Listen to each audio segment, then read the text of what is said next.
میں امید کرتا ہوں کہ اب سب خیریت سے ہوں گے۔ آج کی اس ویڈیو میں آپ لوگوں کے لیے ایک ایسی ویڈیو لے کر آیا ہوں جو آپ لوگوں کے ایمان کو تازہ کرے گی۔ تو چلیں ویڈیو دیکھتے ہیں۔ گڑبڑ کہاں آتی ہے؟ جہاں آپ کو عقیدت ہو۔ عقیدت اس محبت کو کہتے ہیں جو کسی کی بزرگی کی وجہ سے ہو رہی ہو۔ یہاں لوگوں کی اصلاح بھی ہوتی ہے اور لوگ اس عقیدت میں گمراہ بھی ہوتے، کیونکہ جب آپ کو کسی سے عقیدت ہو گئی نا تو آپ کے دماغ میں کھوپڑی میں یہ بات آ جاتی ہے کہ اب یہ جو کہے گا صحیح کہے گا۔ جیسے پھونکوں والی سرکار، لوگوں کو عقیدت ہو گئی نا، اب لوگ یہ نہیں دیکھ رہے کہ پھونکوں والی سرکار نے اگر واقعی پھونک لگا کے اس لنگڑے کو سیدھا کر دیا ہے تو آغا خان ہاسپٹل میں کیوں نہیں بیٹھ جاتا بھائی؟ تو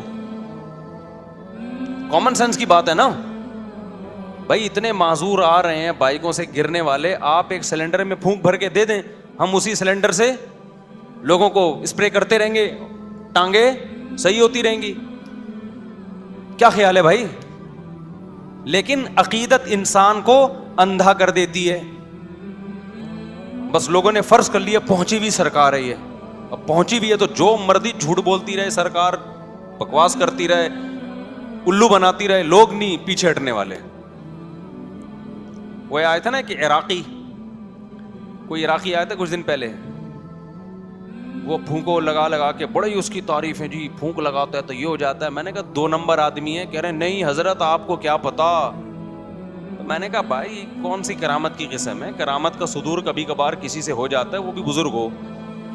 یہ تو آیا کرامت سینٹر کھولا ہوا ہے اس نے تو پورا، تو کرامت سینٹر کھول لیا اس نے بھائی پورا۔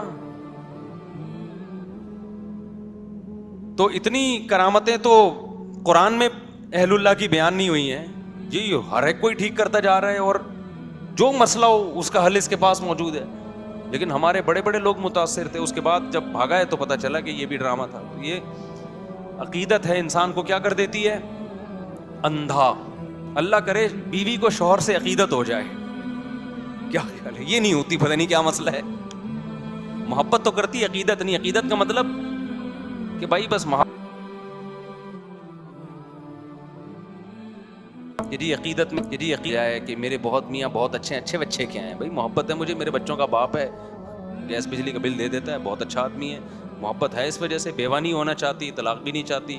عقیدت نہیں ہوتی ہے۔ عقیدت کس سے ہوتی ہے؟ علماء سے، بزرگوں سے، مذہبی رہنماؤں سے۔ اب جس سے عقیدت ہو گئی وہ اگر ٹھیک ہے تو آپ اس سے عقیدت کی وجہ سے ٹھیک ہو جاؤ گے، اور جس سے عقیدت ہوئی ہے وہ اگر 2 نمبر ہے تو آپ اس سے عقیدت کی وجہ سے گمراہ ہو جاؤ گے۔ اس لیے عقیدت بہت محبت کر لو جس سے چاہو، اتنا بھی نہیں ہے کہ جس سے چاہو کرو، لیکن اس میں وہ اتنی خطرناک چیز نہیں ہے۔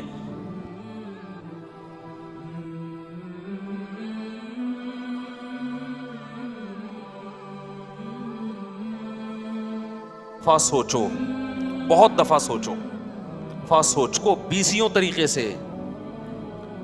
اسی وجہ سے ہم یہ کہتے ہیں کہ کسی کو بزرگ مان لینا، یا بزرگ مان لینے میں تو حرج نہیں ہے، بزرگ بنا لینا، کہ اس سے اصلاحی تعلق قائم کر لینا۔ کہ آج سے میرے یہ پیر صاحب ہیں، لوگ کہتے ہیں نا مرشد پیر بنایا ہوا ہوتا ہے نا۔ رشتہ تلاش کرنے میں اتنی تگ و دو نہ کیا کرو، لیکن کسی بزرگ سے بیعت ہونے میں اس سے زیادہ ٹینشن اٹھایا کرو، اس کو پرکھا کرو۔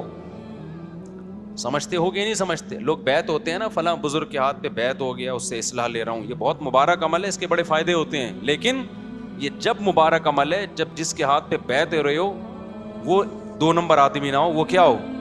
وہ 1 نمبر ہو، اس کے پاس علم بھی کامل ہو اور عمل بھی کامل ہو اور اصلاح کرنا بھی جانتا ہو اور سوسائٹی کا بھی علم ہو۔ 4 چیزیں ہیں اس زمانے میں کسی کو بزرگ بنانے کے لیے، چاروں میں سے ایک شرط بھی مارکیٹ سے شارٹ ہوگی نا، وہ الٹا نقصان ہوگا آپ کو۔ میں پہلے مثال سے سمجھاتا ہوں، اصل ٹاپک کی طرف آ رہا ہوں، یہ بات بیچ میں آ گئی نا۔ دیکھو، جب آپ کسی سے جسمانی علاج کراتے ہو، بزرگ کیا کہتے ہیں؟ جس سے روحانی علاج کرایا جائے۔ روحانی کا مطلب وہ جن چڑیل بھوت والا نہیں، وہ تو بزرگ ہوتے ہی نہیں ہے، اس کے لیے شرط ہے کہ بزرگ نہ ہو تو ہوگا وہ۔ روحانی کا مطلب یہ ہے کہ دل سے دنیا کی محبت نکل جائے، نیک اعمال کا شوق پیدا ہو جائے، گناہوں سے نفرت ہو جائے. کبھی گناہ اگر خدا نخواستہ ہو جائے تو توبہ کے بغیر سکون نہ ملے. صدقات و خیرات کا جذبہ پیدا ہو جائے, دولت کی محبت نکل جائے, شہرت کی محبت نکل جائے, دنیا کو مسافر خانہ سمجھنا شروع کر دے, جنت کی لالچ پیدا ہو جائے, جہنم کا خوف پیدا ہو جائے, سستی کاہلی جو عمل میں ہو رہی ہے وہ سستی چستی میں تبدیل ہو جائے. اس عمل کو روحانی علاج اور اصلاح کہا جاتا ہے شریعت کی روشنی میں. انسان کی زندگی کے دو پہلو ہیں, ایک جسمانی اور ایک روحانی.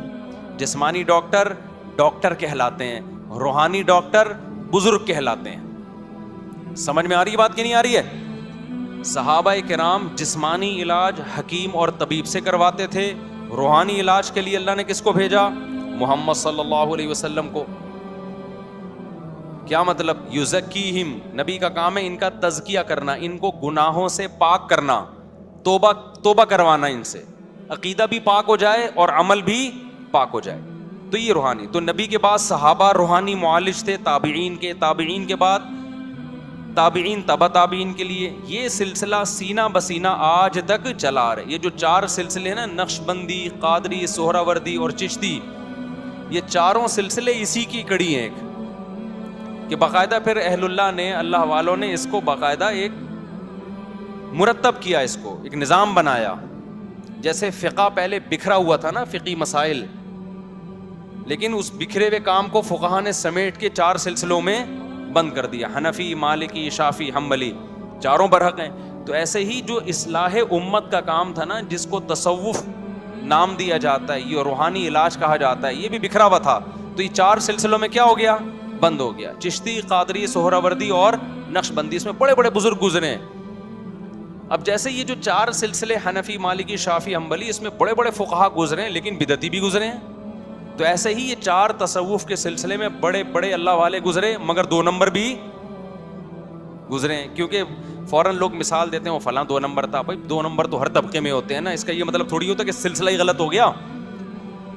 تو پوری دنیا میں جہاں بھی آپ جائیں گے نا, جتنے بڑے بڑے اللہ والے گزرے, میجورٹی انہی 4 سلسلوں میں سے کسی میں سے تعلق نظر آئے گا آپ کو. یہ کس کے لیے؟ روحانی علاج. اب روحانی علاج کا مطلب سمجھ گئے؟ کیونکہ یہ عامل لوگ پھر کیش کراتے ہیں, دیکھو مفتی صاحب بھی روحانی علاج کے قائل ہیں, لہذا آئیے چڑیل ہم سے بھگوائیے. وہ روحانی علاج نہیں.